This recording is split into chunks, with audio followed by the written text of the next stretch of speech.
the Mayo Experience. That Mayo Experience. That Mayo Experience. That Mayo Experience.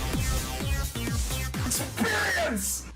Welcome to the Pat Mayo Experience, presented by DraftKings 2021 Week 7 NFL Best Bets, the bronze, the silver, and the gold picks, which actually have been the gold picks when we go back and look at the records of how we're doing. The gold one's pretty good. The silver one's absolute crap. So keep that in mind as we're going through this. We went a clean 0 for 3 last week in the silver picks because we all took Cleveland. Fortunately, Cleveland gave us some money back this week on Thursday night, which was kind of nice. I do want to recommend everyone out there, smash the like, sub to the channel. We're trying to get to 30K and play in the Pat Mayo Experience DraftKings Listeners League. No rake, $15 to play. Link is in the description. Let's fill that before they make it smaller. Why would we try to make a rake-free contest smaller? I don't get it. So please go sign up for that now. And if you haven't tried out runthesims.com yet, you can go to runthesims.com/Mayo to get yourself a discount. Just try it out on the monthly membership. Justin Freeman, my partner at the site, almost took down the big one on FanDuel and DraftKings on Thursday Night Football. Missed it by 2 yards from Jarvis Landry. They give Jarvis Landry that catch. He double dinks first place in both GPPs. And it's not my projections. Those are his projections that you get as the baseline unless you want to customize them. So I highly recommend it. RunTheSims.com. People are printing money, at least as of Thursday night in Week 7. Rob Pizzola and Cam Stewart are back once again. Rob, I have a few questions for you to start off on this. Just strictly football betting questions. Actually, do you want to reveal what I saw you were taking not necessarily flack on Twitter on Thursday night about that Browns-Broncos game in terms of the line, but can you just explain what you meant to people? Because I feel like people really got it twisted. Yeah, so the reality is the Browns-Broncos line moved a ton over the course of the week, right? Like opened around 5, 4.5, whatever the sports book was. And there was all these concerns about the Browns injuries. So it slowly started to get bet down. And then there was maybe Baker Mayfield's not going to play. It gets bet down a little bit more. Okay, now Baker Mayfield's out. It gets bet down. It goes all the way down to a pick 'em at one point or around 1 point. And my point that I was trying to make yesterday with what I tweeted is if you're going to bet the Broncos at plus 1.5, half hour before game time, you've like you're coin flipping at that point. You've completely missed the mark. You're betting the worst possible number over the course of an entire week using information that's already baked into the market. It's not like it's a surprise. These Browns injuries are a surprise anymore. So the market already moved because of all this information becoming available. If you're going to do that in sports, I mean, you're going to have a serious problem betting on sports because at the end of the day, it's about getting good prices. And like Broncos 3.5, sure. The early numbers 4.5, absolutely. But once you start getting down to the worst possible number in market, using information that's already accounted for in the number, then I mean, what are we doing here type of thing. So it wasn't me saying I played the Browns last night, but it wasn't me saying to go bet on the Browns. It was like kind of just this, get the best of the number, bet earlier in the week whenever you can. And people are like, I can't predict where the line is going to go and when it's going to move. But it was very obvious it was going to move in this direction because of all the Browns injuries. So you actually can predict that a lot of the times. And that's just one of the advantages of jumping on injury information very quickly is you end up getting a good number. Yeah, well, we talked about this on the Wednesday spread pick show with me, Jeff, and Tim, that we liked the Browns to win this game. The number was 3.5 at the time. So we just picked the Browns on the show with the caveat of just wait on this number because it's going to crash. Everyone's going to bet the Broncos. At least they say, the injuries, but we're going to jump on this good line. And they would have got a good line at 3.5. But we said it would probably go down to 2, maybe 1.5. And like you said, it almost got down to a pick 'em at one point. And then just everyone funneled money on the Browns. Cam, do you ever middle those situations where if you did take the Broncos at like 4.5, you would then bet the Browns at like minus 1.5 later in the week? I don't do it very often. It's just one of those things, but I do it for college football. It's Pizzola will tell you, like these college football lines with injuries, they go nuts. You think that was crazy going 4.5 to 1? You get a starting quarterback out, you could have a 9-point favorite be like -2, and like, it's crazy. I've seen lines move like 6.7 points, a whole touchdown, Pat. So yes, I did that actually last night too in the UNLV San Jose State game. I did middle the game. We got UNLV. It was 6.5, 7, and then I came back down when the line was down to taking San Jose State -3.5. It middled. They win by 7 points. You get a little bit more here. Like that's one of the things I like to do it once in a while, but it has to happen on a game like Pizzola said, where the line goes like 3-4 points. And I'll tell you, I would tell the listeners, if you're betting college football with injuries, get on top of that because you get great middling opportunities in college football. Are you a big middler, Rob? It's not my thing, but I will say this about middling. It can obviously be very advantageous. What you want to do is you want to end up with a positive expected value play on both sides.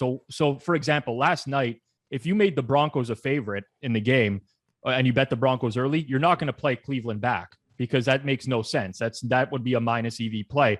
But if your number last night for Cleveland, Denver is 3, you say the Browns should be a 3-point favorite. You played the Broncos early and then it gets down to 1.5. For sure, you can play back on the other side because your number is somewhere in between there. And people often just make the mistake of, oh, this line has moved a bunch, I'm going to play back the other way. Well, you got to make sure that the side you're playing back on is also positive expected value.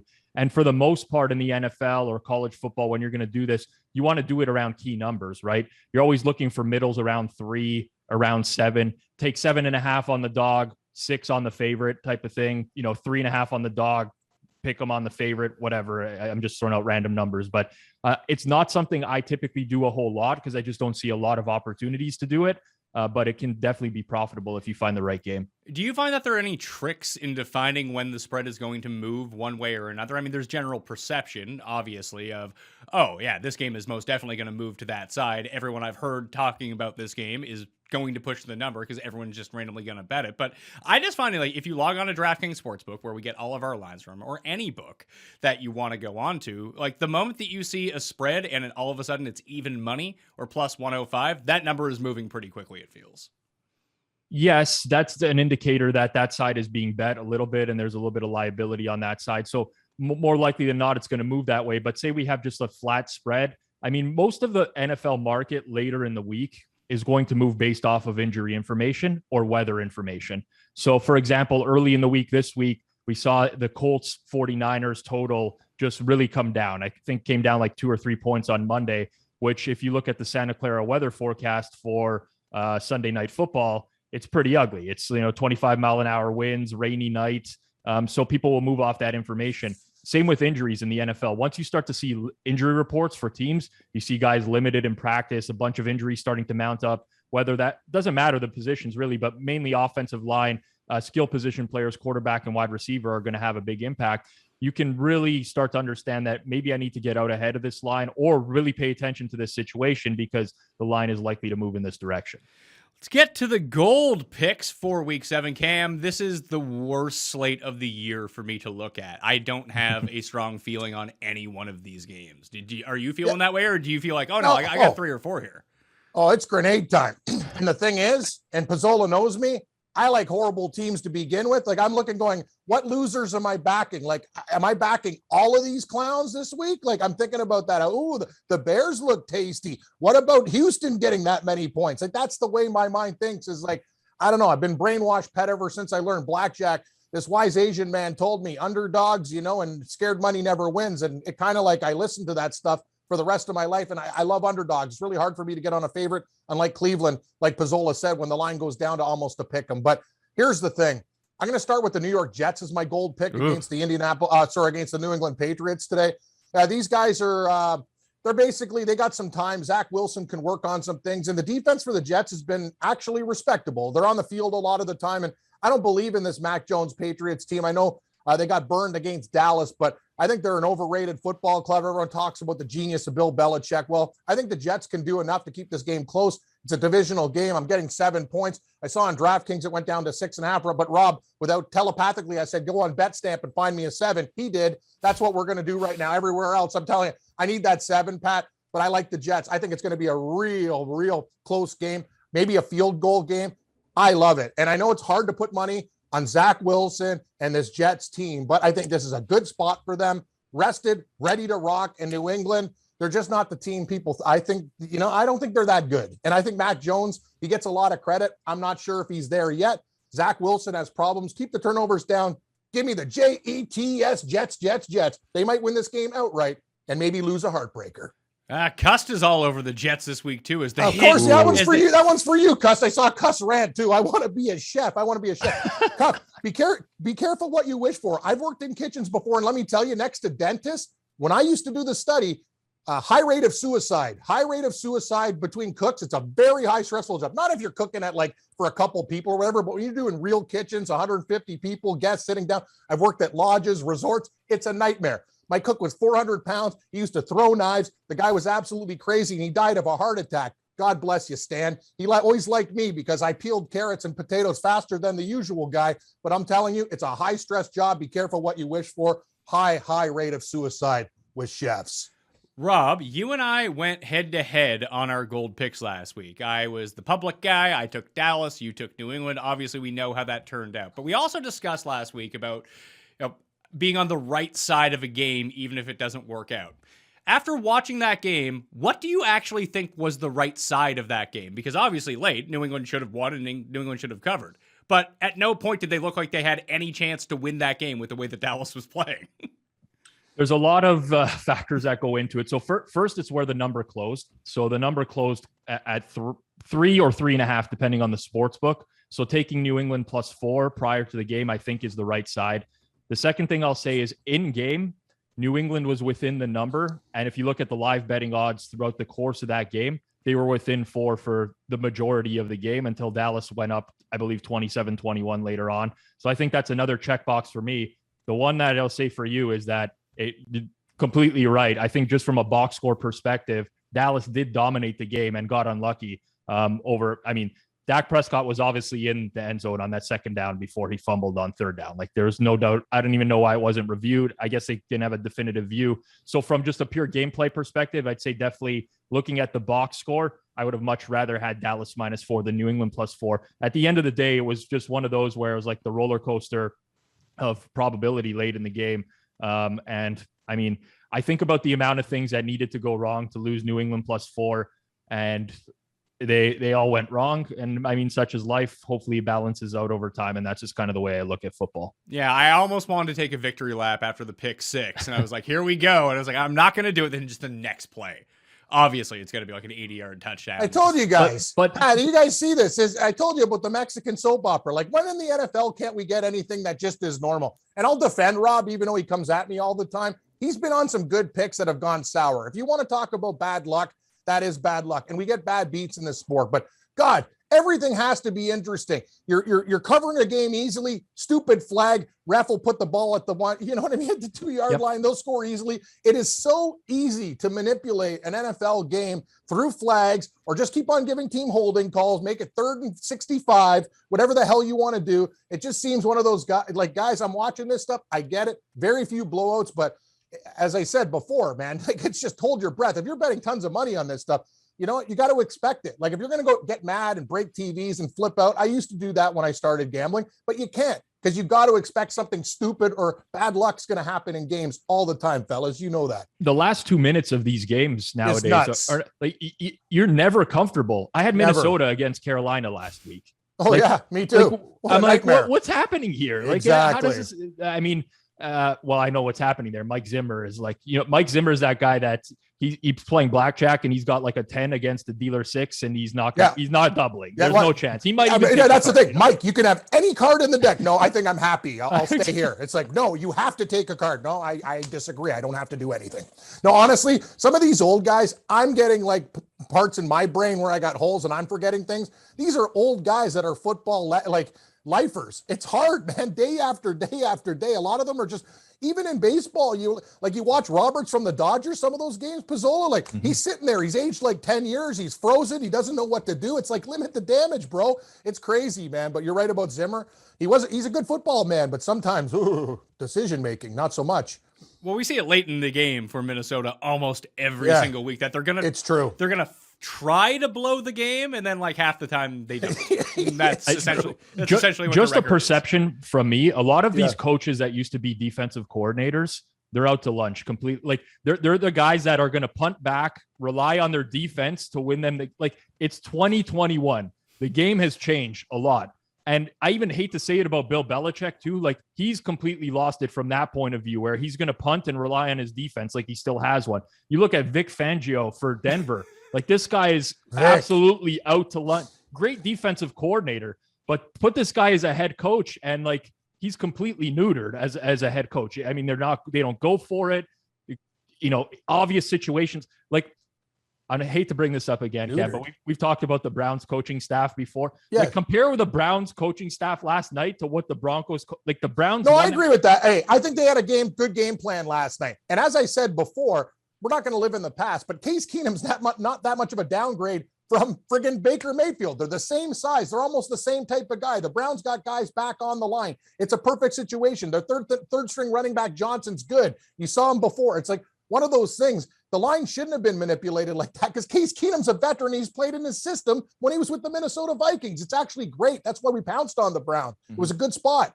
Yeah, it was kind of twofold. Like, one, Keenum right now is better than injured Baker. Like, Baker was playing poorly because he is hurt. Yes. So putting in a healthy guy who's probably not that big of a drop-off in terms of skill, who does know the system and can run it, pretty good. And then we got all of the Cleveland injury luck late in the week. Everyone just ended up playing, essentially, besides who? Like, Jack Conklin. Right tackle, yeah, Jack Conklin was the only guy who didn't end up playing. So that worked out.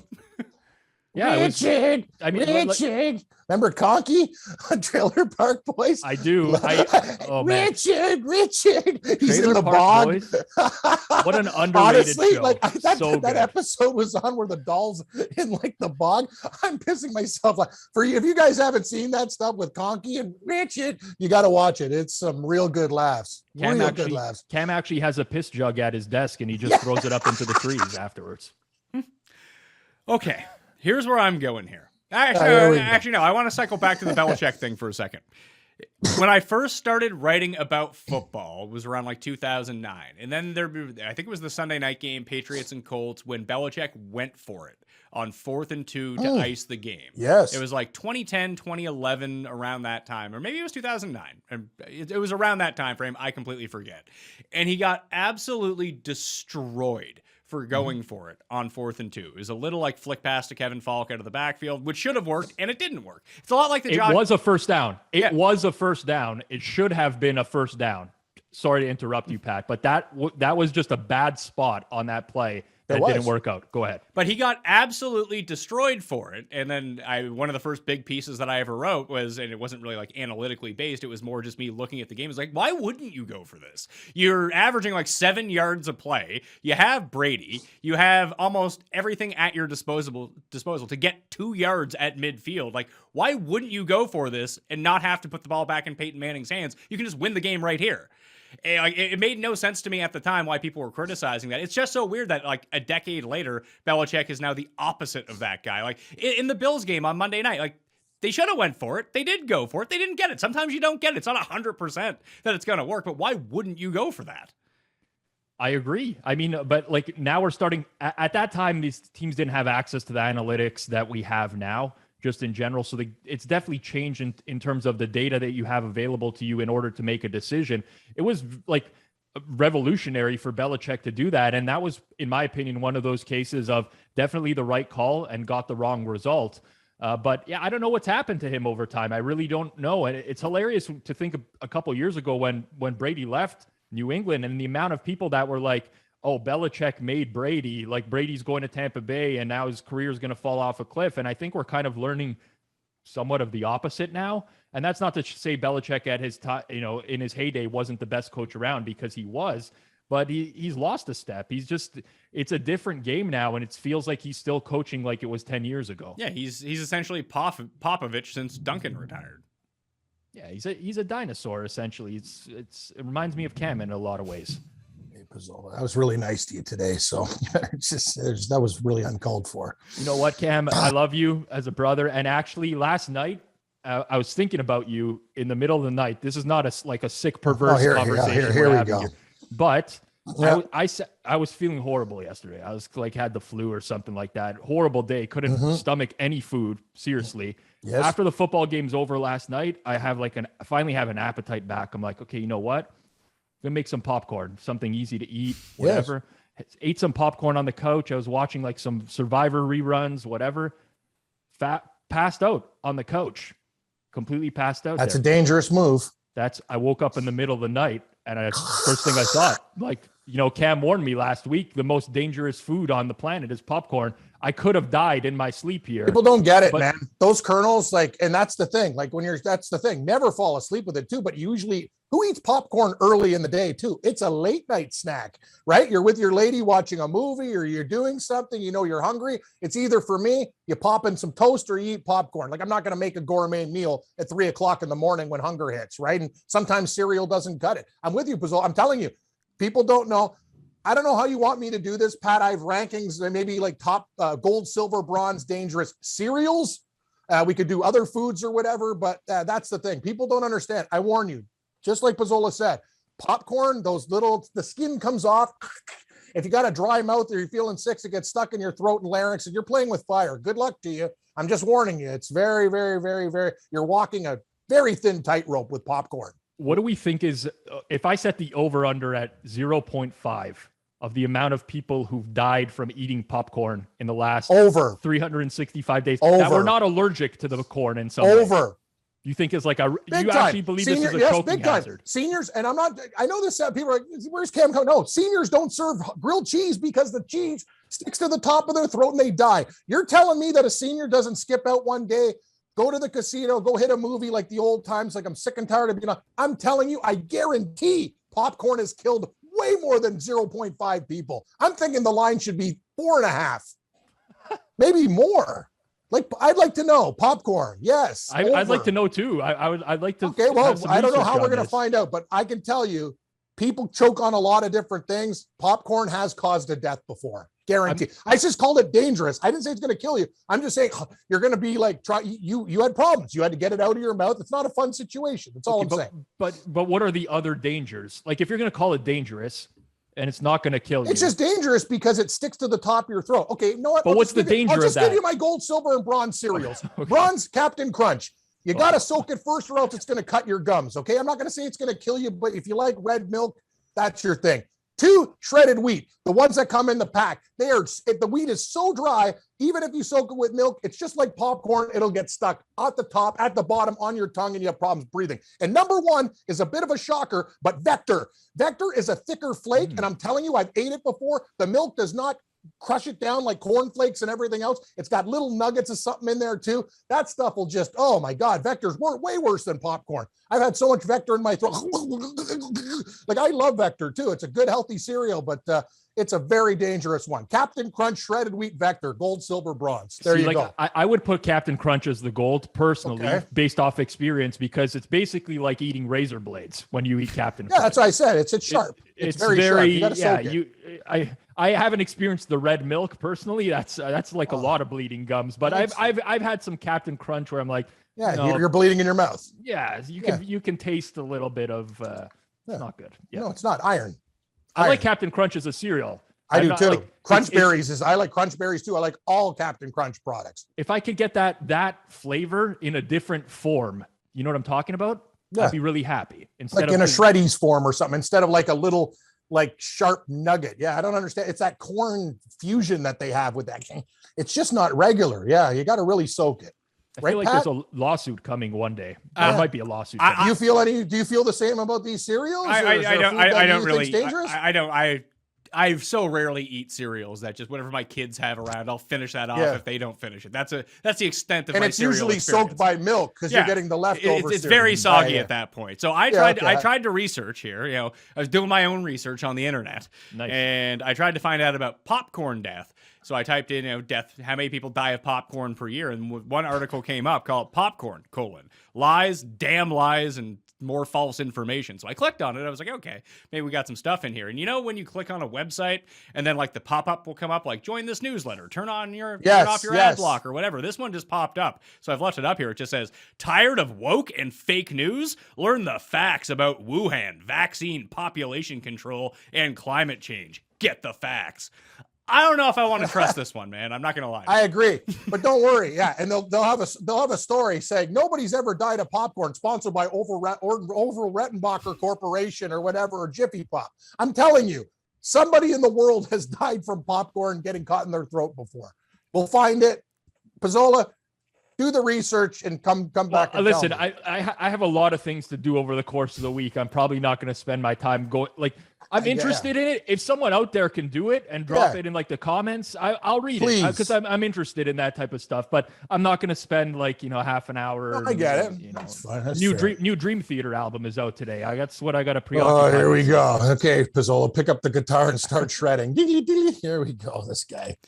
More gold picks. Yes, I will give mine. And Rob, this is a question I have for you. I said I don't really like any of the games this week, and I don't. So I'm making my gold pick the Dolphins, +2 at DraftKings Sportsbook right now. You can still find it, I'm sure, on betstamp.app at +2.5 in some places. However, when the line is +2 or +2.5, and I think that the Dolphins are just going to win, am I better off betting the +2 at -105, or am I better betting the money line at +115? Like, is there really is there a 20-cent difference between those 2 points? I guess 2.5. It depends on the situation. So you have to take into account the game total as well. In a lot of cases, this one's like a medium game total around 48. That's going to depend on whether a team's more likely to win outright or not. But in that case, the two numbers you're describing are very similar. And if you're betting them at the same sports book like DraftKings, it's what's called they're creating the money line as a derivative of the point spread. So in fact, they are the same number just in general. It's more so when you're shopping different sports books that you have to compare the one or the other. You know what, Pat? I'd rather take the 2.5 because the way the NFL is with the missed kicks and the 2-point conversion and stuff. Now, just for security, I get it. Not everyone's as disciplined as Rob and bets the same all the time, but I'm looking sometimes, you want to take a team on the money line. The way I like to do it is a little bit more on the spread or whatever, but say the Dolphins, what are you going to do, right? Say the game lands on 1 or 2. You're sitting there going, oh my God. Like, it's one of those situations where I'd rather just take the money line in that situation if they don't cover and win by 1 or 2, which can happen in the NFL. So just to add to what Cam is saying here, listen, I never pay for peace of mind. Like a lot of people buy points in the NFL because it's peace of mind for them, right? They'll buy up from 2.5 to 3. You don't need it a lot of the time. But you're paying too much for the insurance in general, right? This is not one of those scenarios, but Cam brings up a really good point because the numbers 1 and 2 used to be what we call dead numbers in the NFL. Fish numbers. You'd very rarely have games land on 1 or 2, but since they moved the extra point back and you get more missed PATs, plus more teams going for 2-point conversions, you get all sorts of that. So I do think that back in the day, if we had this conversation 3-4 years ago, I'd never take a +2.5 just in general, because what's the point? Nowadays, with the amount of games that fall on 1 or 2, I think it's more valuable. So I don't have great logic behind the Dolphins this week, except for if you just open this line. Let's say you opened this line 2 weeks ago. The Dolphins are probably favored by 3.5 at home, and that's probably with Jacoby Brissett against this terrible Falcons team. But now, obviously, Pitts is, emerging. At least he did with Gage and Ridley. But Gage and Ridley are going to be back. They're coming off a bye week. They've played well, especially defensively, coming out of bye weeks the past few seasons. I'm just not buying Atlanta whatsoever. And I mean, they beat the Jets. Congratulations. They beat the Giants. Congratulations. The Dolphins aren't much better, if at all, than those teams. But I think this is the same quality of team. So I'll take the home team in the heat in Miami. And I thought that Tua looked actually okay. I'm worried that he's scared to run and really put some impact on those ribs. But we have a good narrative going this week. There was rumors that he's going to be traded to Washington in a Deshaun Watson deal. So the inspiration that Tua can bring, and just hopefully their defense is a little bit healthier this week, as it was not against Jacksonville. And all of a sudden, we're going to be a whole lot better here. This just feels like Miami should be favored by 2. I'm getting 2 points, so I'm taking Miami. I think the market in this situation is reacting to the rest situations for both teams. And that's part of why this number is where it is, because the Falcons are coming off a bye week and the Dolphins played in London last week. And they actually requested at the beginning of the year to not have a bye week after their London game. I don't know why they requested that, but that tells me, and again, I'm just drawing like a conclusion based off that they don't feel like it's necessary to have a bye week after London. And as someone who's traveled to London very frequently in my life, I'm talking 3 or 4 times a year, the trip to London kills you. Coming back to North America is not really a problem. So I think maybe people are putting a little bit too much stock into that. I kind of like it, Pat, but I need to see what the cornerback situation is for Miami, because they were down there starting 2 corners last week. And also I'd like to see them get some receivers back, whether that's Devontae Parker or Preston Williams. They're kind of just at wide receiver and corner are very thin right now. But it could play out in a manner in which they are getting a lot of guys back this week. And then I agree with you. I think actually the Dolphins should be favored in this game. Well, Parker is likely to be back. He's been limited at practice. It all comes down to Howard and Jones. And even if I can get one of them back, I think that I'm in a pretty good spot here. And I don't think that the Falcons are any good. There's also I agree. I'm not. There's no argument made here about the Falcons. I think that I was actually higher on them than market going into the year, but after watching them, the offensive line is a disaster. Arthur Smith coming from Tennessee, I really thought he was going to be able to fix that offense this season, and they just don't have it so far. So I agree with you. I think this is a game where it's Dolphins or nothing.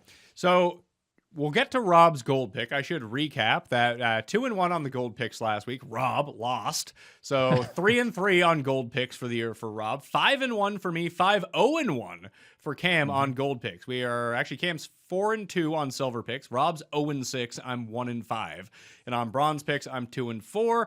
Rob's 4-2. Cam is 3-3. If you were looking for how we have been doing so far this year. So on gold picks as a total, we're 13-4-1. On silver picks, Solid. 4-14, and on bronze picks 10-8. We all shouldn't have took Cleveland last week as a silver pick. In idea. hindsight, Yeah, Cam kind of goaded us into that. Like I said, I don't want to all do Cleveland, but No, you're right. You're right. You know, You're right. I'll take the blame. And we did the same thing on our show. We had those stupid hockey dummies on, and we have a 4-box instead of the Brady bunch, the Shady bunch, and we all like the Bruins against the Flyers. The minute that's done, you click the Flyers. You can't have everybody on the same damn game. That was an experiment. It failed miserably. Pat, I'll take heat for it. But the minute we were all on Cleveland, it was doomed. But by the way, that game was done before it even started with Mayfield, the injury. Arizona's up 14. Like that game, you knew from kickoff, we're on the wrong side. We were history. yeah, it was pretty evident early in the game. Fucking bullshit pick. It was pissed me off, actually.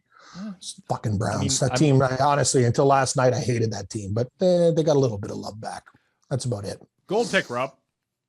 I will stick with Cam, as Cam put it this week. It's no more animal theme. We're not going to have the animals conversation again. I get it. That's over and done with. But the loser theme. Yeah. By the way, a snake's a reptile. There, numbnuts. But continue. They're also an animal. That's a reptile. Is part of the animal. Yeah, I get it, but it's anyway. We're not going down this road. Just tell me who you like. Well, sorry, what does a snake have to do with anything? Nothing. I was just waiting for your smart ass comment again. You're just trying to deliver some information that I didn't know. Just continue with the mineral pick, please. Okay, I'm just going to shut up. I'm going to continue on the loser theme this week. Yes, losers. We've got Jets and Dolphins, who are clearly losers. I'm going to go with the Eagles, who I think are another big loser, but who are going to win at Las Vegas this week. And I think that the Raiders are just overrated in general. They come off a win against Denver, which looks much less impressive when you consider it in the grand scheme of things after watching Denver on Thursday Night Football. But for me, there's a key injury a key player that's coming back for the Eagles this week. That's Lane Johnson, who is missing for personal reasons for the last couple weeks, who is, in my opinion, arguably the best right tackle in the entire NFL. Jordan Mailata, who is a very good left tackle, had been playing right tackle for them as well, and he now goes back to his natural position. This is very important just in general because they can run the ball on this Raiders defense. And from all we've seen with the Eagles this year, they're very pass heavy, but it seems like their coach is much more likely to run the ball this week, get a little bit of play action going. I like the matchup for them. Then on the other side of the ball, the Eagles have one of the best pass rush win rates in the entire league, going up against an offensive line that frankly isn't very good. I mean, they still have two players on IR with Richie Incognito, Denzel Good. They've had to reshuffle Alex Leatherwood, who they drafted as a right tackle, to a right guard because he wasn't playing well there. And I think this Eagles defensive line can really disrupt this Raiders offensive line. And we've seen Derek Carr under pressure over the course of his career, and it hasn't been good. So I like to bet on teams that I think can win the line of scrimmage on both sides of the ball. I like the Eagles in this game, so I'll take them as a 3-point underdog, and I'll be betting them on the money line as well. I guess I will just jump to silver picks and give you mine right now. It's Philadelphia +3. I see exactly the same thing that you see. I think that the Raiders are now a bit overrated in the market. That was mine too, Pat. So, but I'm going to get off it now. I got. You don't need to. That's Rob's gold pick. That can be already. Listen, Rob can win gold picks. It's silver picks. We're changing. Win. No, we can't all be on one team. It's just bad. I got other things. Don't worry about it. But I like the Eagles as well. I also appreciate your taking one for the team, Cam. Like, you didn't have to do that, and I think that shows the character that you have as a human being. So, Cam, who will be your silver pick then? Well, What are we doing here? Yeah. Okay. I'm going to go. I wrote down 5 games that I like. I'm doing the New York two-step again. Oh, It no. worked back in the day. I'm taking the Giants. Why? I'm taking the New York football Giants for a lot of reasons. It's a sucker line. I think Carolina's got a lot of injuries that people aren't talking about in the secondary. Sam Darnold returning to the scene of the crime. Who cares? The guy fucking sucks. He's horrible. He was horrible in New York when he's there. Horrible in Carolina. He's regressed. Everyone down the narrative. Judge this and that. Judge actually took a shot of himself this week talking about the stinky fish head. You know, he's like the smells from the head and it goes on down. I get what he's saying. I used to have a dog that rolled in dead salmon. It's a horrible, horrible odor. And I will take the Giants. This is a bad football team, but I don't care. I'm getting 3 points. Pat, they win this game outright.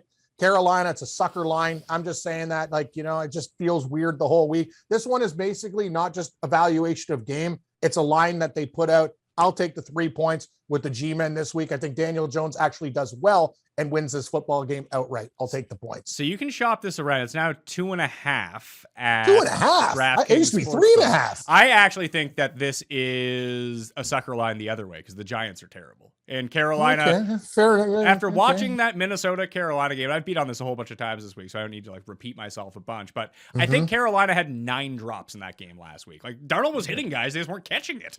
Yeah, that's true. Look, I still think Carolina stinks. Well, here, let me put it this way: if I could, Who do you trade like both- in the game? If you're asking me to pick the game, I'm going to take the Giants. If I had to, I don't like the game, but I here's the reason what's keeping me off of the Giants. Obviously, they have a number of injuries on offense. We all know about that.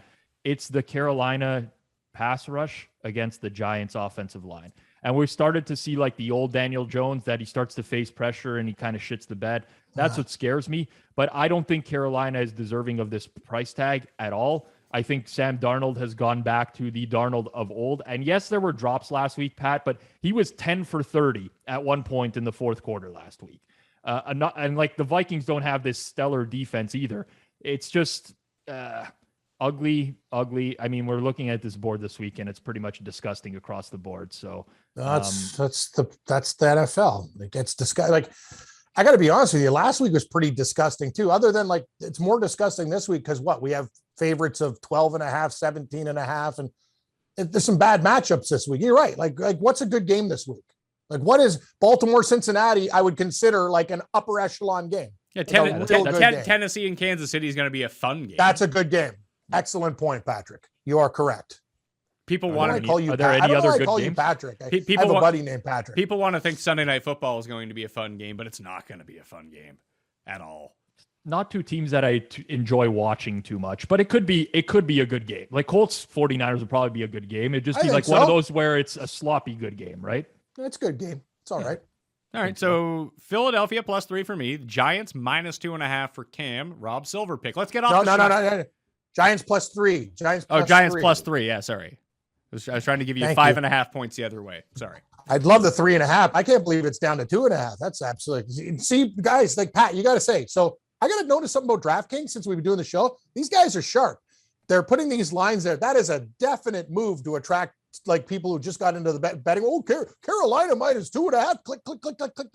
I could be wrong here, but that's what they're doing. A lot of these games, right? Like instead of putting it on the 7, the 3, they'll take the half point and hope for one-sided action and hope they get pumped. Well, is that right, Pizzola? Well, is that what I'm seeing? Well, what I'm seeing here too, although I just saw the spread in Arizona go from 17.5 to 18. That's always fun in real time. But I'm on the New Jersey DraftKings Sportsbook, so I think that they always short the Jets and Giants lines because people in Jersey are just going to bet on them anyway. I thought they just hated betting on their teams and actually would go the other way. Like those guys are so negative. They always shit on their teams. But okay, no, that makes sense. I think so. That would be my best guess. Pizzola would know better than both of us. I don't bet a lot in the U.S. regulated market, but I don't know that DraftKings has different lines for different states. Regardless, like I'm going to call it out for what it is here. This is not a shot at DraftKings because I actually do like DraftKings as a brand in general, but most of these sports books are copying one another anyways, right? So they'll see somebody that's taking a heavy bet that moves towards the Giants and they're all going to move towards the Giants. It's not a DraftKings thing. It's an industry-wide thing, but that's probably what happened here. You got a big offshore sports book where the money moved a little bit towards the Giants and then everybody followed suit. All right, silver pick, Rob. 0-6, make it 1-6. Yeah, I mean, Man, this is a rough week. Drop the mic, baby. Sorry, the silver picks have been horrible. They haven't even been close to covering. Listen, I'm 1-5. I can't Mayo's talk. tone right there, just the way he's okay. Round make it one. Yeah, like that's gonna make me feel a whole lot better at the end of the week. Well, you heard everybody else's feelings, Robbie. Sometimes you got to take your own medicine, buddy. That's the way it works. Yeah, I don't care. Yeah, exactly. Man. No, you don't care. Picking games on a Friday. You just want to go to the Dream Theater concert. You couldn't care less about the silver pick struggling. They canceled the Dream Theater concert like a couple weeks ago. It was very, very depressing. Can't see concerts in Toronto right now. It's really unfortunate. Tough breaks. Yeah, that's life. Right? All right, silver pick. Let's keep this. I'm gonna take the Chiefs. I'm gonna lay 5 with the Chiefs against the Titans. Titans coming off a big win, prime time. I think that plays into this number a little bit, just in general. I mean, you talk about the Chiefs. The Bills closed as 6.5-point favorites in Tennessee. Now you got Kansas City in the 4.5, 5 range. I just think that this is a matchup where the Chiefs offense can dominate. And the Chiefs offense has been getting killed on turnovers so far this year. There's a couple bad ones last week, one right through Tyreek Hill's hands. Nicole Hardman dropped had a fumble as well. Mahomes threw a horrible interception as he was getting sacked. At some point, I just don't think the Chiefs are going to turn the ball over 3 times a game anymore. And I don't think it's going to be, I think there's a very good chance that it's this week against the Titans, who just don't really have a great defense.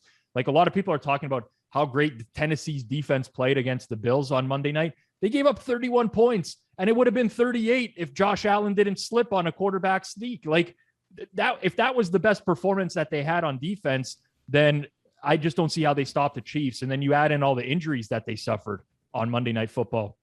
They lose Taylor Lewan, their left tackle. They lose more players in the secondary. Caleb Farley, who just can't stay healthy, gets hurt again for them. It's looking rough for them. Julio Jones as well. Like, now it's just it's much easier to just cover AJ Brown, who, by the way, still can't eat for some reason. I don't know what kind of food poisoning this guy had or where he ate. I think he said it was a Chili's or a Chipotle or something like that. But I don't know about any food poisoning that lasts an entire week. So that's a bad situation for them as well. I just think that the Chiefs, I like this price. It's a little bit too short. I would have made this game closer to 7. So I'm laying it with KC. Do you think that the Titans are getting a bit overvalued because of the Island game? Obviously, they beat the Bills, but now the entire narrative the past 3 days has just been Derrick Henry could be MVP. He's that good. Well, he could be, and he could run all over the Chiefs as well. The Chiefs don't really aren't a great run-stopping team in general.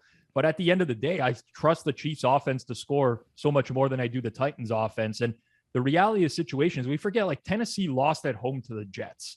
Like, the Titans are not a good football team, and they've beaten the Bills. And now that's created this, this persona or this belief from the general public that they are a good football team. And I think any team can beat any other team in the NFL on any given day. And we saw that on Monday, but I think this is a reality check for them with the Kansas City Chiefs coming to town.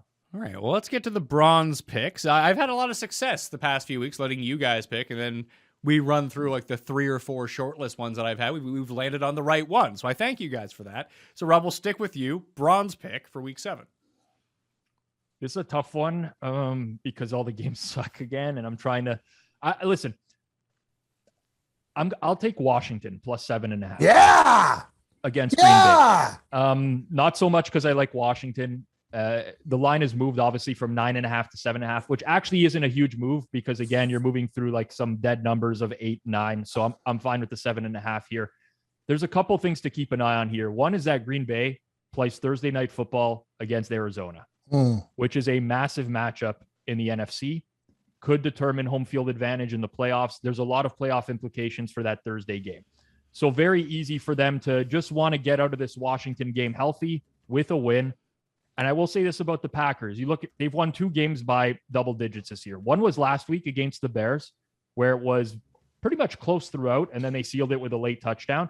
And the other one was that Monday Night Football game against Detroit, where they were down at the half, and Detroit still had a chance to backdoor in that game, if you remember. The Packers are not a team that puts teams away.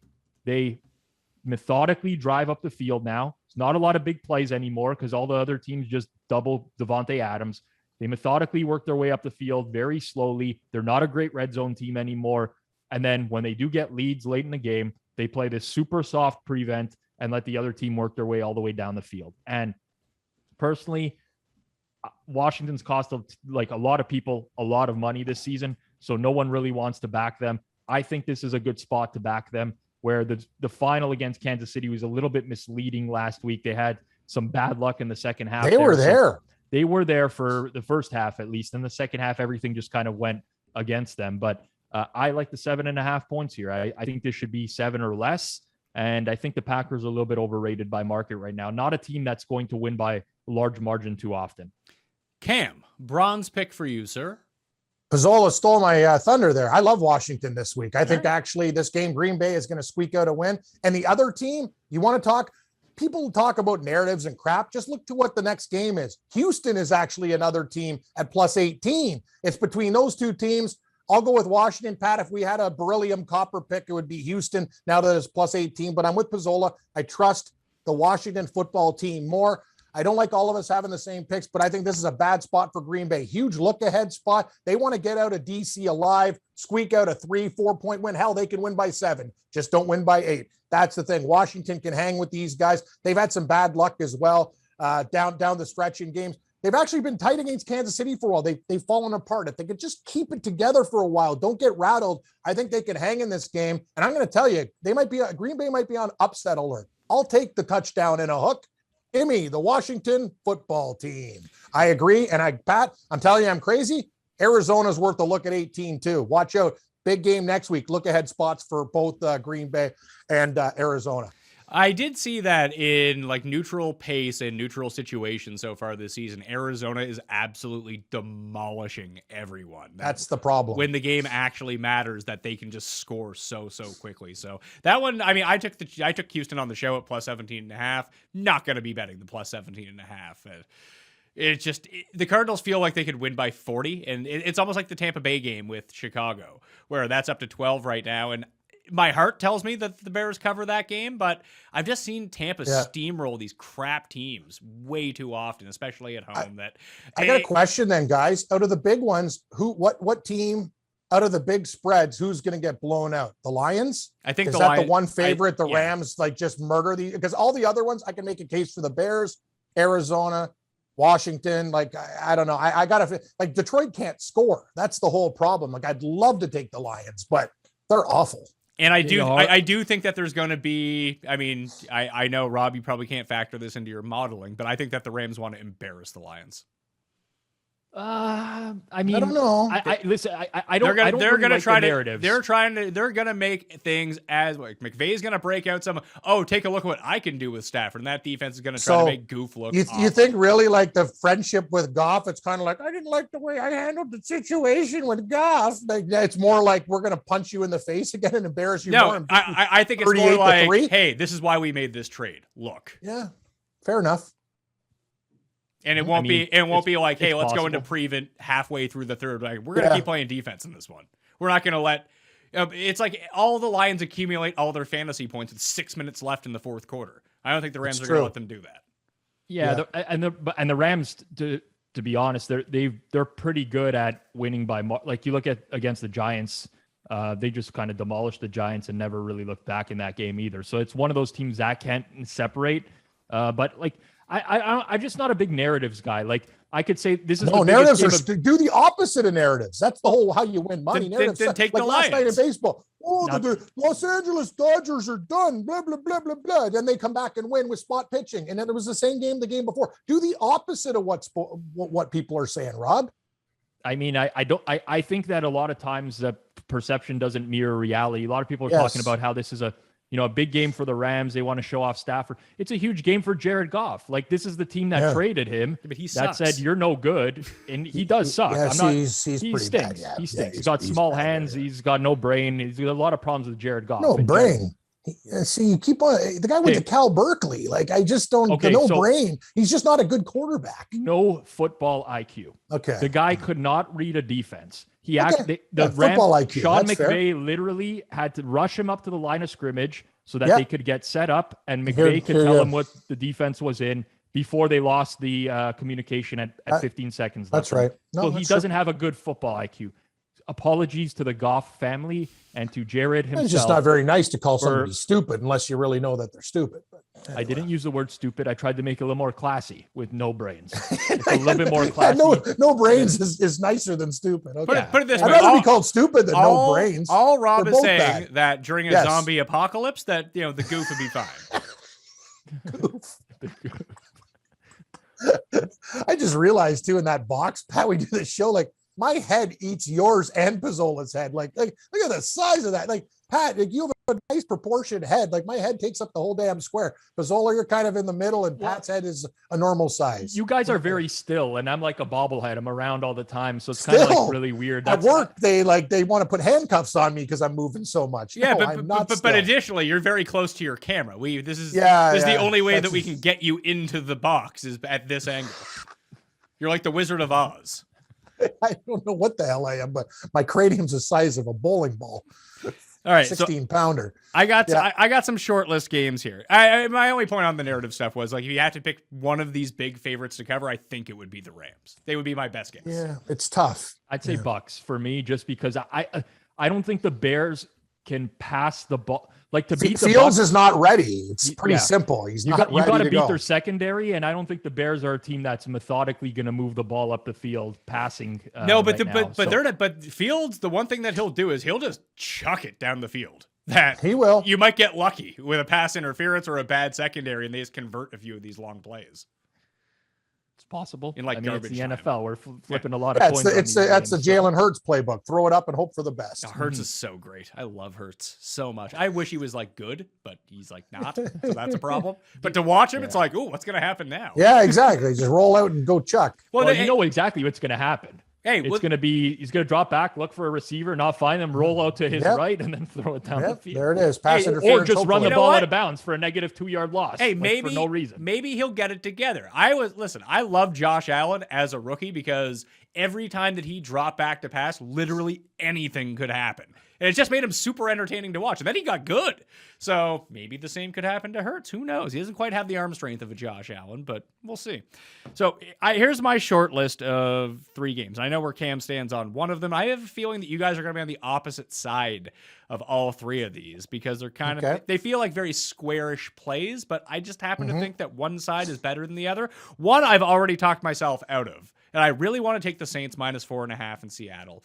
But I keep thinking that every time that the Saints are more than a field goal favorite, do not bet on them. And anytime that they're less than a field goal favorite or an underdog, bet on them. That seems to be their strategy. So that was a short list one for me. Carolina 2.5. I just think that Carolina is way better than the Giants. I think that Darnold's better than Daniel Jones. And I actually do like their pass rush. It's been one of the better pass rushes so far in football at pressuring the quarterbacks. Put Danny Fums under pressure, and you know how badly that can go. And Stephen Gilmore might play this week. So secondary problems could be somewhat resolved, and then we just wait for J.C. Horn to get back. I think I'm higher on the Panthers than a lot of people are. But the biggest one to me, what I feel like is the biggest mismatch, and you kind of scared me off with the weather in this game in Sunday night, but I just think that the 49ers, Rob, outclassed the Colts almost everywhere on the field. I love it, Pat, and that's the only square play. Like, out of those games, everyone and I'm the president of the Colts Foundation. They've been great to me all year. Every week we bet them against Miami, whatever. I'm on them against Baltimore as a dog. Not this week. The 49ers got to get things right, and I love that pick, Pat. I think the 49ers beat the Colts by 11 points. Carson Wentz is going to get absolutely murdered in this game. I like San Francisco. I don't care if it's square. Like, Indianapolis can't block is the problem. And Wentz has been pretty good, essentially, since week 1. Yeah, yes. But just go back and look what's happened to them in the past 3 weeks. Now that they're rejuvenated and everything like that. They beat Jacksonville and they beat Miami. Great. And they gave the Ravens a game, which they ended up giving away anyway. They should have won that game going out, and they eventually Baltimore did what Baltimore does. Came back in that game, and they couldn't be stopped. I just see that the Niners are a lot healthier. Jimmy G is going to be playing here. I mean, Lance long-term is obviously going to be the key, but the stability that Jimmy Garoppolo brings to it, hopefully the Cav is all right. The offensive line looks like it's going to be okay. Feels like they're just going to run down their throats, and they have no one to block this front 7 for the Niners. My first inclination on this game was that I liked the Niners quite a bit. And then as I went through it, I kind of talked myself out of it and more so into the Colts. So one of the reasons is this is a spot that the 49ers just struggle with in general, which is these home favorite roles. They've never done well in these roles under Kyle Shanahan. You now add in the potential of inclement weather. I think that benefits the underdog and the team with a really good running game right now in the Colts, who get Quentin Nelson back on the offensive line, the right guard, the right tackle, Braden Smith. So this is going to be the first time all year that they have their entire offensive line intact, which I think is big for this team. I don't know. I feel like it's the Colts survived with all these injuries that they had on both sides of the ball, and now they are going to be finally healthy, with the exception, I think, of Paris Campbell, who's going to miss the game. But I can see such a wide range of outcomes here. I'm not talking you out of it. It's more so that I liked the 49ers at first, and I have talked myself out of it in the sense that I'm just not interested in laying this price tag with them. Yeah, the issue is who is going to be the guy who lost all his money on Sunday? We get to Sunday night and be like, you know what? I'm taking the Colts. I just feel like that's not happening. It's going to be just like on Monday night when the guy takes the Niners and loses on Sunday night. Who is betting on this like Geno Smith plus 4.5 Seattle team? No. I'm going to tell you what's going to happen, Pat. Whoever loses their money on Sunday, well, let's be honest. Everybody's betting Sunday Night Football, whether they win or lose. They're either going to put more money on the game if they were winning, or they're going to chase their losses. But they're going to get to the Sunday Night Football broadcast, and they're going to see all the rain that's happening in San Francisco and all the reports of the wind, and everybody's going to flood in on the under, in my opinion, in this game. Like, I think anyone who got the early, unless there's a significant change in the weather forecast, that's all they're going to talk about in the pregame up to this. I don't think that the side is going to be like a heavy selection. I think it's going to actually be pretty split. My personal thoughts on that. I think it's going to be close to 50-50, not a lopsided Sunday Night Football like what we saw last week with, who was it, Steelers and Seahawks, where everybody gets the Steelers, right? Yep. Seahawks were the play. I think that happened in all 3 primetime games in week 6, that the massive, like, public side just got taken out in terms of the spread. Like, Philly ended up covering late. Seattle ended up covering late. What was the Sunday night game? Or the Monday night game? The Monday night game. The Monday night game was the Titans.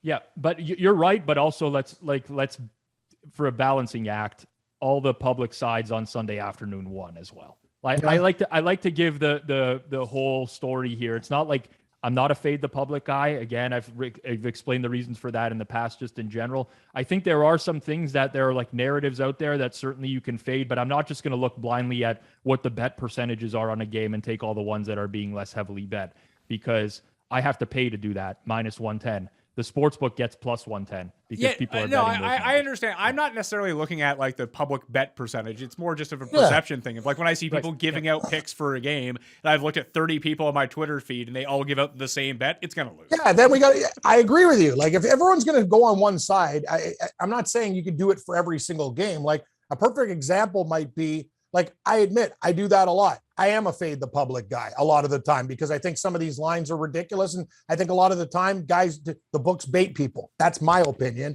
But I'm going to say this, like, look at Cincinnati and me and Pizzola.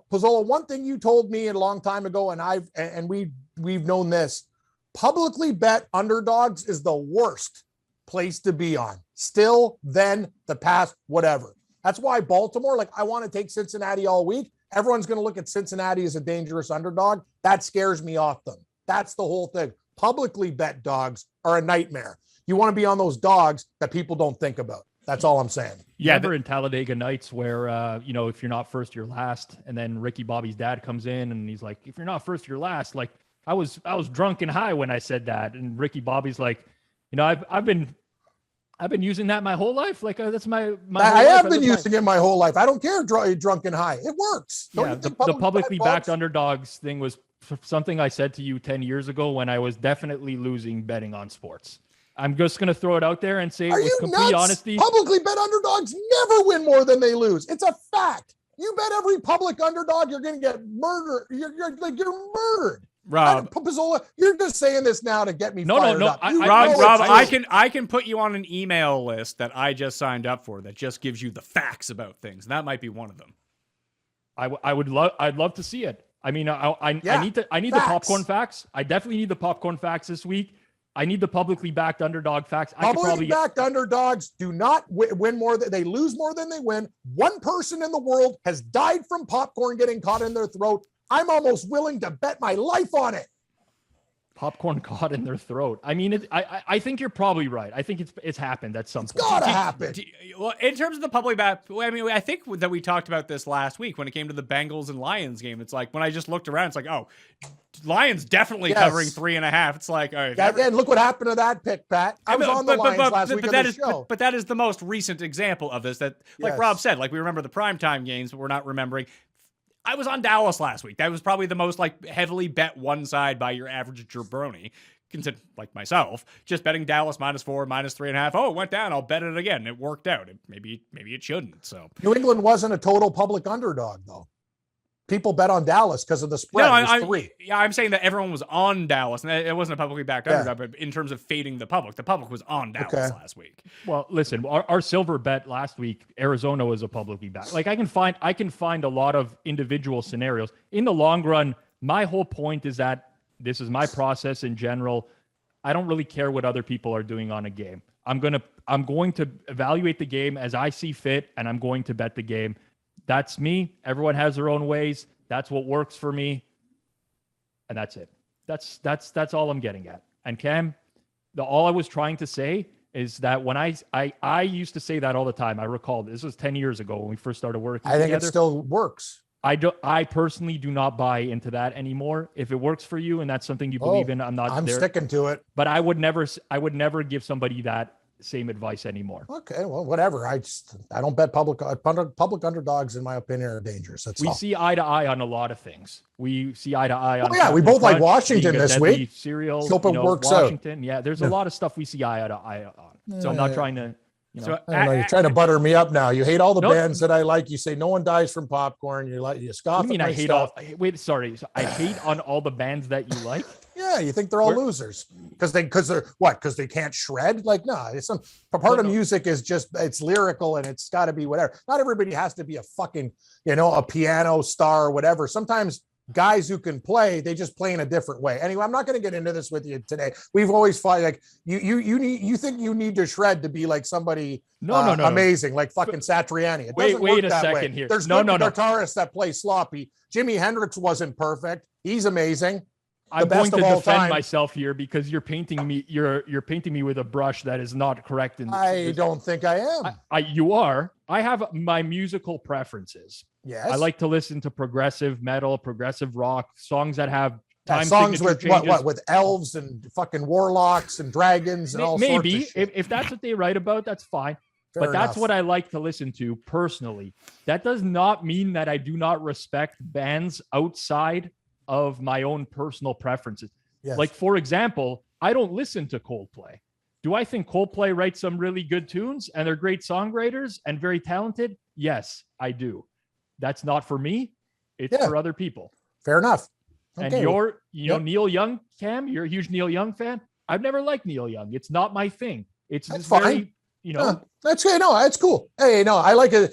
Anyway, we're not going to get into like our libraries of music and songwriting, whatever. But no, I just want to put music is a lot of things are subjective. But it's not like good shit, whatever. Like, you know what I mean? Exactly. I never say what you listen to is crap because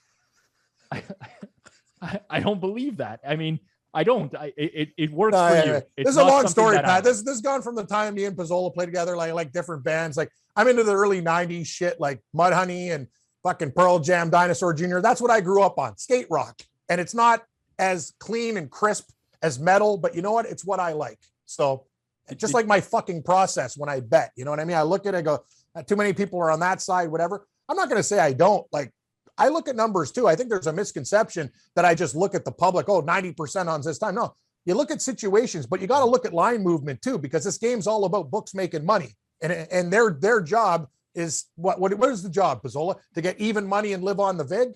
Or what you tell me what the job is then. The job is to get people to bet because they're going to lose money. Right? Yes. The reality is that's like exactly. A misconception is they're trying to get 50-50 on both sides. That's bullshit. They want you to get fleeced on a game. People go, they bet. And then here's the problem. Like it would be okay if you're just betting straight bets at a sports book, right? Okay, I'm going to bet like 3 or 4 picks this week, but people then parlay everything. Parlays, they tease books. Everything. They buy points. They do everything that is going to be in the sports book's favor. And in the long run, I mean, it doesn't matter for the sports book to get 50-50. Hey, the one thing about parlays, though, is sure, over time, But our boy Garner used to bet parlays. And when you clip those 4 and 5 bangers, it doesn't matter if he lost the first 9 times. He's won 36 times when he hits a $3,000 parlay on like $100 or whatever. Like, hey, no. But the thing is, you can't just scoff at parlays. You can win playing parlays. It's tougher, but the books don't have any. How do they get out of parlays? They can't. They live and die with parlays, right? At the end of the day, you can win on anything in sports betting. You can win on teasers. You can win doing whatever. But when we're talking, like just like you'd go to a casino, you don't play Let It Ride because Let It Ride is the biggest edge for the casino. Well, I'll play it anyways because I'm just doing recreationally. And a lot of people will do that with parlays as well. But they have to understand that parlays and teasers are a much bigger edge for the sports book than if somebody were to just go in and place a bunch of straight wagers. And so that's what's the best game in the casino? It's Baccarat. It's like basically 50-50. I play blackjack. I'm already at a disadvantage, but I don't want to sit there all fucking day to try to win $10. That's the problem. I'd rather have my streaks because that game is like basically a tug of war. Ding, ding, ding, ding, ding, ding, ding. I like blackjack. But blackjack is the only game in the casino where you can actually get an edge over the house. Good. That's I play. You can get an edge in craps if you know every single bet. Can you actually get an edge in craps? You can slant the odds into your favor very slightly in craps more than blackjack if you know every combination of bet that you can put out there and be able to cover it. Interesting. Yeah, no, that's why a lot of people play craps. It's just I've been there like wasted in Vegas. I usually just are the guy, hey man, some guy's on fire, I'll ride his wave, but it's a game that blackjack's my game. Like I'll sit down at the table and I could play for a weekend. Like I love blackjack. And you'd be funny, you'd laugh, Pizzola. I'm more robotic in my blackjack play than I am. I don't go on fucking feelings and I love you and this and that. Blackjack is a system. You play numbers, you play whatever. That's the bottom line. In other parts of my life, I'm an emotional person. In blackjack, I turn into a fucking cyborg and let's go. No, none of this dumb stuff. I just splitting 20s and doing, I'm on a 14 against a 10. I think I'm safe. Like you talked about with these stupid coaches. That's Mike Zimmer at the table. I play with a lot of people like that. It's a recipe for financial ruin.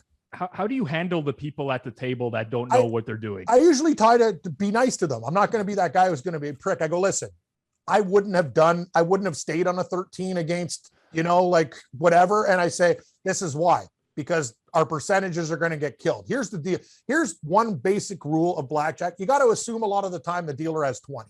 You got to hit a 16. Or if you're going to stay in a 16, you do it every time. Consistency over time is the key to success. If you're going to, you could say 51% to 49 or whatever. I'm staying on a 60. I hit the 16 against the face every fucking time because that's what I've been told to do, but I can't change. I can't go, today's a different day. I feel this. I got in an argument with my girlfriend. You do the same thing over and over and over again. You play the same way. Then when you get on your streak, especially better to do that when you're playing by yourself. If you're playing with other people, people are going to do different things. That's you take that at risk, right? If you're having a good time having a drinks with some dude from Hawaii in Vegas and you like the guy's company, you'll sit there and hopefully you play kind of the same way, right? Well, one thing I've never been able to stand in the course of my entire life is the guy at the blackjack table who's yelling at people. Yeah, I don't do that. You screwed up my hand and the dealer would have busted. You don't do that. It's all rant. Like whether that guy hit or it's you all could random. do small, but Pizzola, like not hitting a 14 against the face though is pretty fucking stupid. That's what I'm trying to tell you. I'm like you. I'm not going to tell the guy. I would say to the person, like, you feel free to play your money however you want. If I was in your situation, I would have probably hit that. That's what I usually do. I say, hey, man. Yeah. See, I'm friendly. I don't yell at people. I think that we've gone through this before, though. But realistically, if I'm just playing like an absolute wild card and changing my mind on everything that I do, it's not really affecting what you're doing. It definitely, like, it's affecting the cards, right? But it could work in my favor. It has worked in your favor. Yes. I'm just saying Pat, it's a good point by you. It's just more dangerous. And I've seen it. It's more dangerous to the person that's doing it than the other people at the table. You notice it when someone doesn't hit a 16 against an 8, and then the dealer ends up making a hand that they wouldn't otherwise have made, and you end up losing. You remember that, but you never remember the times that the guy's like, I'm going to stay on 12 against this face, and then the dealer goes face to face, and then he ends up busting and you win. It's like the good beats versus the bad beats in sports betting. You're only going to remember the bad beats because that's where our brains are wired. Excellent point, buddy. That's why I get up in the morning with the blue hairs and I play by myself or play with a senior citizen that knows what the hell they're doing because they've been playing the game for so long, it works for me. When the drunken idiots come out at 3:00 in the morning, hey, if you want to sit there and have a good time, that's your business. I'd probably rather just go to a table. If it's a money quest, you play blackjack solo. No, honestly, if you're in a casino this is how I actually made money in college. If you're in a casino between like 11:30 p.m. and 3 a.m., there's only one spot to go if you have any sort of bankroll, and that is to the poker room and just pick off all the drunks that start walking in. Yeah, I'm going to tell you one thing. Poker is a game. Very, very unsuccessful. I have a red face, blonde eyebrows. I could wear a mask. I could wear a balaclava. Everyone knows, Pat, I used to play at a golf club. I'd start to sweat when I had good hands. Like I was like the best. People used to say, Cam, like, please play poker. I might as well just give them all my money. That's a game. Like I can't lie either. I'm a horrible liar. So I stick to blackjack. That's all. I've never seen anyone at a table with a balaclava. I can tell you that. You could actually my point being is like if you look at my face, you and Mayo would go, Cam's got a great hand, he's got a shit hand, when I'm trying to lie. Like I can't play poker, it's just not for me. I can't fucking trick what you people. need is one of those like the Jets fans do.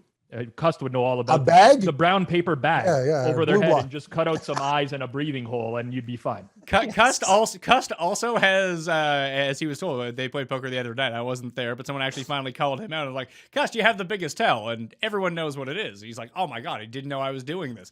Anytime that Cust has a good hand, he is like visibly giddy that he has a good hand. Like he's not even putting it on. He's like, oh, and then just immediately grabs his chips to put in the middle. It's like, all right, I'll fold this one for you, Tim. What a like. So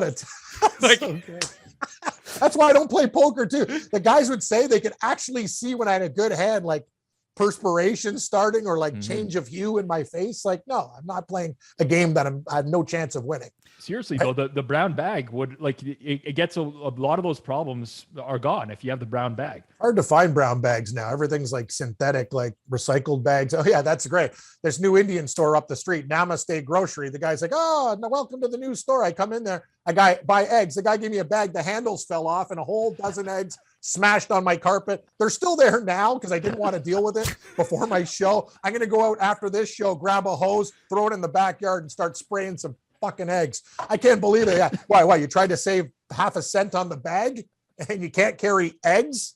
Sorry. So when did these eggs crack? When did these eggs crack? Yesterday about right after my 4:00 update, I walked up to the store. Yeah, about 4:08. So you've essentially gone 18 hours with raw eggs. There's broke. Yeah, but as we learned last week, that's still within the 24-hour rule. So if you wanted to go full Rocky, that would not. No, be I'm not eating, Patrick. No, if I eat them, you could redirect the sunlight. You could redirect the sunlight with like a magnifying glass, cook them right on the carpet, and then eat them within 24 hours. The only reason I didn't tackle them is now we have cooler conditions. I could just let them fester overnight and then just grab some water. And anyway, I'm doing that after this fucking show. I'm going to clean my mats. Carolina minus 2.5 is my bronze pick, by the way. No, Pat, no, we can't do that because I got Giants +3. I'm doing it. I hate to tell you, I'm doing it. This is good. This is good. It's a guaranteed winner for somebody. Yeah, and yours is a silver pick, and so hopefully I'm wrong. We get some silver wins here to really try to balance everything out. All right, Cam Stewart, sportsgrid.com. Tell everyone when you're on every day of the week, which you are, because people are always asking me, like, we need more Cam. It's like, Cam is on all the time. You can watch him. Yeah, when I'm not breaking eggs on my front steps, I'm doing updates. 4 till 6, me and Morency, if you guys like betting, trust me, the show's probably called Bet Every Game, the opposite of what Rob does. Like, we just, like, if it's on the board, that's what we do. We bet a lot of games. So that's at Sports Grid, 6 p.m., 7 to 9, same network, in-game live. We look at some numbers, see if we can get you some live winners. Should be fun tonight with baseball, hockey, basketball. Everything's rolling right now. And as you know, Pat, golf in Japan, Hideki leading, and we have a lot of guys lingering. Good start. Not going to lie to you, haven't watched a whole lot of the Zozo Championship that's on. It's a shit tournament this week. Yeah, it's a pretty bad tournament. Yeah. Rob Pizzola, betstamp.app, where you can go line shopping. I recommend DraftKings Sportsbook, the legal book in the United States, potentially in your state. But you also do the Sunday morning Periscope as well. I do. Sundays, if you follow me on Twitter, at Rob Pizzola. 11 a.m. weekly. I just go through my final thoughts on the board from top to bottom, let you know where I still think that there's some value. Very rarely there's value on Sunday mornings, but I throw in a few plays here or there, and I think it's pretty informative. People seem to really like it and ask me to do it every year. So yeah, definitely you can check that out on Sunday mornings, 11 a.m. And shout out to my guy, Davis Maddock, because Rob was on the Take Cast this week. I popped it up. I was like, oh, God. Like Davis Maddock. I Smart love that guy. What a great dude that guy is. No, he's very smart. He's on our network. A Take Cast that isn't about NFTs or crypto. I'll listen to this. We did talk about NFTs towards the end. Very briefly. Very briefly. But, you know, he's like a pro host, too. He's like you, Mayo, very professional in that he structured it in a way where you knew we're going to talk about sports for a while, NFTs and crypto at the end. So if you want to tune out, you can tune out. He's a good dude, that Davis Maddock. Also, Dallas Cowboys fan, so he gets a thumbs up in my book. Yeah, Dallas Cowboys fan who became a Chiefs fan as soon as the Chiefs were good. Yeah. Well, I'm not in a position to comment on that. I did not know that to be the case. And if it were the case, it would slightly change my opinion of Davis Maddock a little bit. I had some tech questions to ask you, but we don't have enough time, so I'll talk about it next week. All right, Tech Questions with Cam, Cooking with Cust. We got all the spin-off shows coming at you on Mayo Media Network, so subscribe to the network, smash the like, play in the Listeners League, and use runthesims.com/Mayo for that discount. Get the monthly, try it out. It's been very successful, especially over the last 3 weeks. When we get into the dog days of the NFL with bye weeks, with injuries, is the perfect time to just let the computer do the work for you, and then you can tweak it in any way you want. I'm Pat Mayo. Thank you for watching. I'll see you next time. Pat Mayo Experience! Experience!